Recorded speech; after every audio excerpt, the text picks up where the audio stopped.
Movie की शुरुआत एक मुर्दा घर से होती है जहां पर दो वर्कर्स एक लाश को स्ट्रेचर पर ले जा रहे थे। उनमें से एक वर्कर सेथ ने लाश पर से कपड़ा हटाया और उसके जले हुए मुंह पर एक प्लास्टिक कवर देखा, तो दूसरी वर्कर एमी ने सेथ से वो प्लास्टिक बैग कवर निकालने को कहा। फिर सेथ ने देखा कि एमी बार बार अपनी घड़ी में टाइम चेक कर रही है क्योंकि उसकी शिफ्ट खत्म होने में सिर्फ 10 ही मिनट बचे थे और इसके बाद उसे अपनी बर्थडे पार्टी में जाना है। सेथ ने एमी से कहा कि उसे एमी को कुछ दिखाना है और एमी ने देखा कि सेथ उसके लिए बर्थडे केक लेकर आया है। एमी ने सेथ को हक करके उसके साथ पार्टी में चलने को पूछा, लेकिन सेथ ये कहता है कि उसे यहाँ पर बहुत ही ज़्यादा काम है और अगर उसने छुट्टी ले ली तो होल्डन उसकी जान ले लेगा। होल्डन, जो कि व्हील चेयर पर बैठा हुआ है, वो सेथ के साथ में ग्रेवयार्ड की शिफ्ट के लिए रुका है और एमी अपने फ्रेंड से मिलने के लिए तैयार होने लग जाती है। तभी होल्डन के लैपटॉप पर न्यूज़ आती है कि एक होटल में 9 लोगों को बुरी तरह से मार दिया गया है और ये सब जेकब गुडनाइट नाम के एक आदमी ने किया है। फिर एमी ने वहीं पर रुककर सेथ और होल्डन के साथ में नाइट शिफ्ट में मदद करने का फैसला किया, जिससे कि सेथ ने मना करके उससे अपनी पार्टी में जाने को कहा, लेकिन एमी नहीं मानी। वो बाहर अपने फ्रेंड को कॉल करने के लिए जाती है और इधर अंदर होल्डन सेथ से उसके एमी पर क्रश होने के बारे में मजाक करता है और उससे कहता है कि उसे एमी को प्रपोज कर देना चाहिए। फिर इतने में एमी वहां पर अंदर आ जाती है और अपना जैकेट पहनकर सेथ के साथ बाहर निकल जाती है। फिर नेक्स्ट सीन में हम देखते हैं कि एक एम्बुलेंस तेजी से जा रही है। उसमें डॉक्टर्स जेकब को बचाने की कोशिश में थे और इतने सारे घाव लगने के कारण कुछ देर बाद डॉक्टर ने समझा कि जेकब मर गया है और उसका ईसीजी भी ब्लैंक हो जाता है, लेकिन जेकब की उंगलियां हिल रही थी। इधर एमी और सेथ मुर्दा घर के बाहर खड़े थे जहां पर एक एम्बुलेंस आती है और वो जेकब की बॉडी को छोड़कर चली जाती है। फिर सेथ ने एमी को उसके साथ रुककर उसकी हेल्प करने के लिए उसे थैंक्स कहा और उसने रिपोर्ट बुक में से बॉडी का नाम पढ़ा जिसमें लिखा हुआ था जेकब गुडनाइट।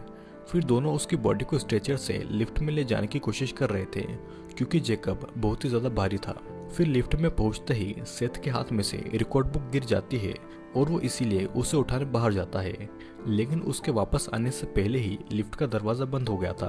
उसने एमी से कहा कि वो सीढ़ियों से ऊपर आ रहा है और अब लिफ्ट में सिर्फ एमी जेकब की बॉडी के साथ में अकेली थी, तो उसे थोड़ा सा डर लग रहा था, लेकिन वो ऊपर पहुंच गई। उसने बॉडी को लिफ्ट से बाहर निकालने की कोशिश की, लेकिन बॉडी बहुत ज्यादा भारी थी, जिससे कि लिफ्ट का गेट फिर से बंद हो गया और थोड़ी देर के बाद में खुल गया। एमी लिफ्ट से बाहर आकर सेथ को आवाज लगा रही थी। सेथ ने पीछे से आकर उसके कंधे पर हाथ रखा, जिससे कि एमी डर के चिल्ला पड़ी और फिर दोनों इस मजाक पर हंसने लगे। दोनों ने फिर जेकब की बॉडी को टेस्ट करना शुरू किया, जहां पर एमी को उसकी बॉडी में से कुछ आवाज आई। वो उस आवाज को सुनने के लिए जेकब के मुंह के पास आई तो जेकब ने उसके ऊपर खून फेंक दिया। फिर सेथ ने उससे खून को साफ करने में मदद की और कहा कि इस पर ध्यान नहीं देना चाहिए। एमी ब्रेक लेने के लिए उस रूम से बाहर आती है, लेकिन उसे आवाज आती है कि कोई उसका नाम बुला रहा है। वो उस आवाज का पीछा करते हुए एक लाशों से भरे कमरे में पहुंच जाती है, जहां पर सारी लाशें सफेद कपड़ों से ढकी हुई थी और फिर अचानक एक बॉडी उसका हाथ पकड़कर उड़ जाती है। एमी डरकर चिल्लाने लगती है और उससे सुनकर सारी बॉडीज उड़ जाती है। एमी ने देखा कि ये उसके फ्रेंड्स हैं जो कि उसे सरप्राइज बर्थडे पार्टी देने आए हुए थे और ये सभी लोग एमी के साथ में मजाक कर रहे थे क्योंकि एमी उनके पास नहीं जा पाई थी। वो अपने भाई विलियम को भी वहां पर देखकर शॉक हो गई थी। विलियम ने उसे बताया कि वो अपनी बहन का बर्थडे मिस नहीं करना चाहता था और उनकी फ्रेंड कायला ने भी उसे आने को कहा था। फिर सेथ उस रूम में आ जाता है और एमी ने उसे अपने फ्रेंड्स कार्टर, कायला, तमारा, जो कि कार्टर की गर्लफ्रेंड भी है, और अपने भाई विलियम से मिलवाया। सेथ ने भी एक ड्रिंक उठाई और सब एमी का बर्थडे सेलिब्रेट करने लग गए। फिर कुछ देर के बाद में विलियम के सेथ से मुलाकात हुई और उसने सेथ को एमी से दूर रहने को कहा क्योंकि एमी सेथ से बहुत अच्छा लड़का डिजर्व करती है और इसके कारण सेथ पार्टी को छोड़कर फिर से काम करने के लिए चला गया। यहाँ पर तमारा होल्डन से आज ही न्यूज में आए जेकब गुडनाइट के बारे में बात करने के लिए आती है क्योंकि उसे साइकोपैथ्स और सीरियल किलर्स बहुत ज्यादा पसंद है। उसे पता चलता है कि जेकब ने 9 लोगों को मार डाला और उसकी बॉडी को यहाँ पर लाया गया है।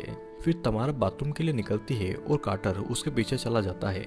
एमी ने वहां पर आकर विलियम से उसकी हरकत के बारे में पूछा, जिस पर विलियम जवाब देता है कि वो एमी के मेडिकल स्कूल को छोड़कर मुर्दा घर में काम करने के बिल्कुल खिलाफ है, जिससे कि एमी को बहुत गुस्सा आ जाता है और वो भी पार्टी छोड़कर जाने लगती है। विलियम उसके पीछे पीछे आता है, लेकिन एमी नहीं रुकती और विलियम को भी कायला रोक देती है क्योंकि उसे विलियम पसंद था।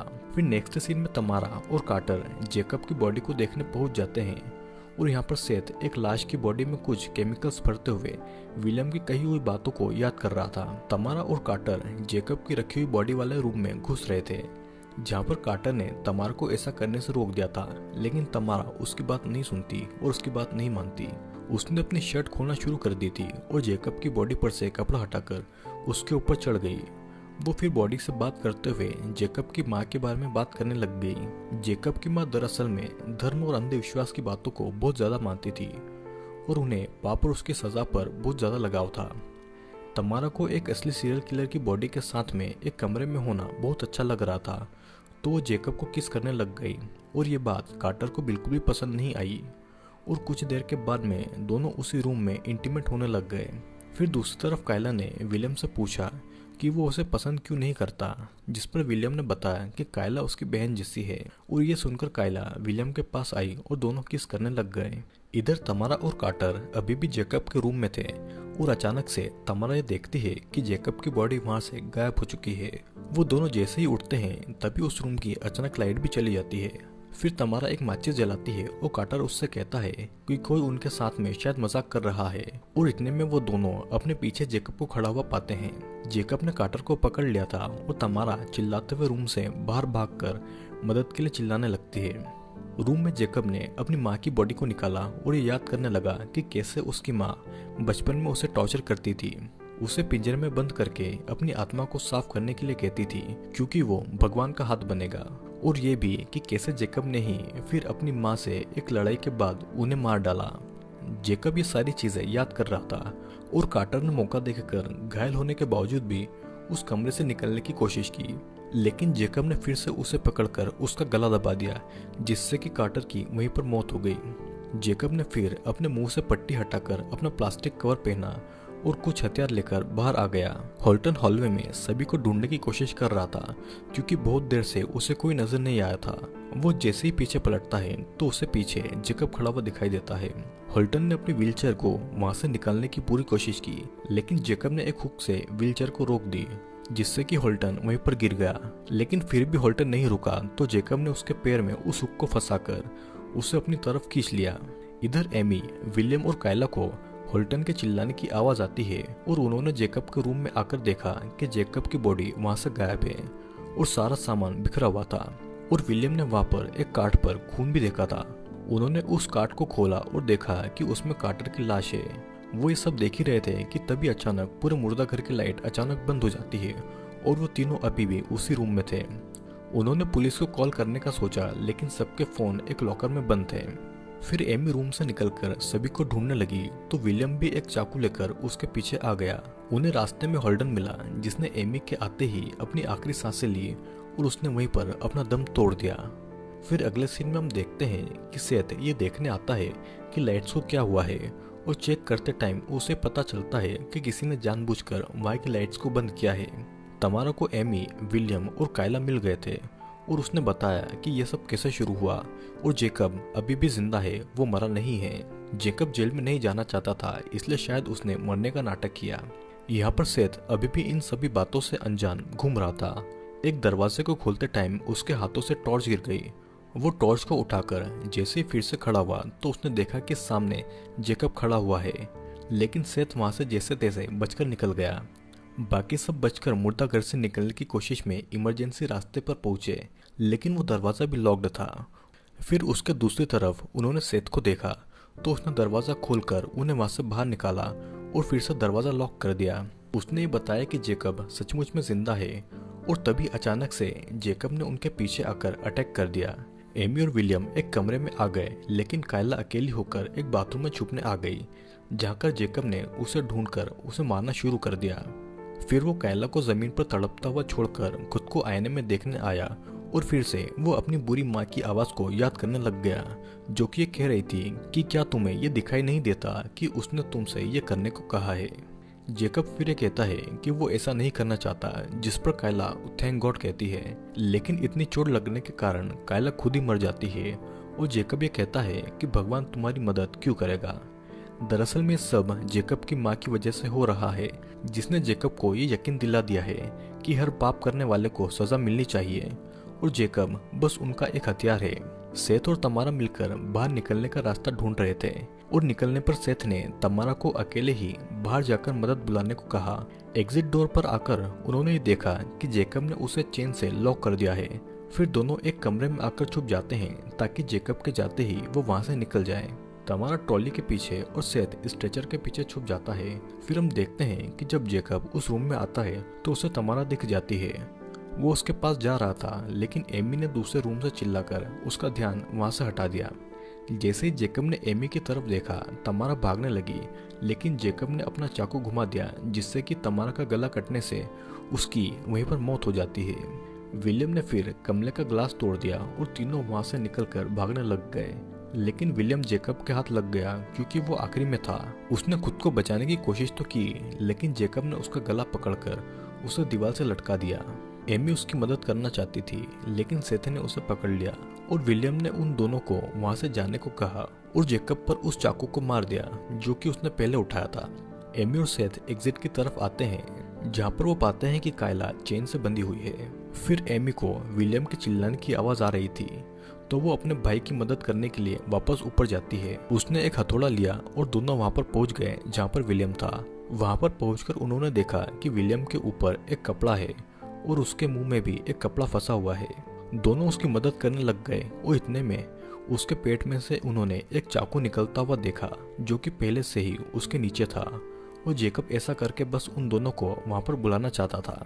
एमी ने जेकब को उस हथौड़े से मारने की कोशिश की, लेकिन जेकब ने उसे ऐसा करने से रोक दिया। वो फिर उस पर ड्रिल करने वाला था, लेकिन सेथ बीच में आ गया जिससे कि वो ड्रिल उसके कंधे पर लग गई।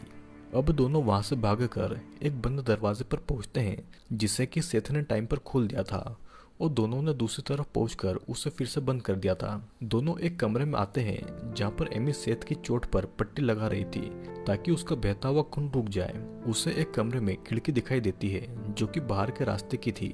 वो उसे खोलने की कोशिश करती है, लेकिन वो खिड़की सिर्फ इतनी खुलती है जिसमें से सिर्फ एमी ही बाहर आ सके, जिसके कारण सेथ उसे अपनी कार की चाबी देकर अकेले बाहर जाकर मदद बुलाने को कहता है। और फिर वहां पर एमी पहली बार सेथ को किस करती है और फिर उस खिड़की से निकलने लग जाती है, लेकिन वो देखती है कि जेकब वहां से कुछ ही दूर पर खड़ा हुआ है, जिससे कि वो वापस अंदर आ जाती है। जेकब ने भी एमी को देख लिया था, तो उसने वहां पर आकर उस खिड़की को तोड़ दिया और फिर एमी और सेथ ने उस कमरे से भागकर दूसरी एग्जिट से निकलने के बारे में सोचा और वो उस दरवाजे को खोलने की कोशिश कर रहे थे, लेकिन जेकब ने उस दरवाजे के दूसरी तरफ से ही एमी को चाकू मार दिया और एमी की भी वहीं पर मौत हो जाती है। अब जेकब फिर से सेथ के पीछे जाने लग गया था और एक कमरे में पहुंचता है जहां पर सेथ छुपा हुआ था। सेथ ने एकदम बाहर आकर जेकब को कुर्सी से मारा जिससे कि जेकब का चाकू नीचे गिर जाता है। सेथ उस चाकू को उठाने की कोशिश कर रहा था, लेकिन जेकब ने उसके हाथ पर पैर रखकर उसे पूरे कमरे में घसीट दिया। फिर सेथ जैसे तैसे पिछले रूम में आकर खिड़की से निकल रहा था, लेकिन जेकब ने फिर से उसे रोक दिया।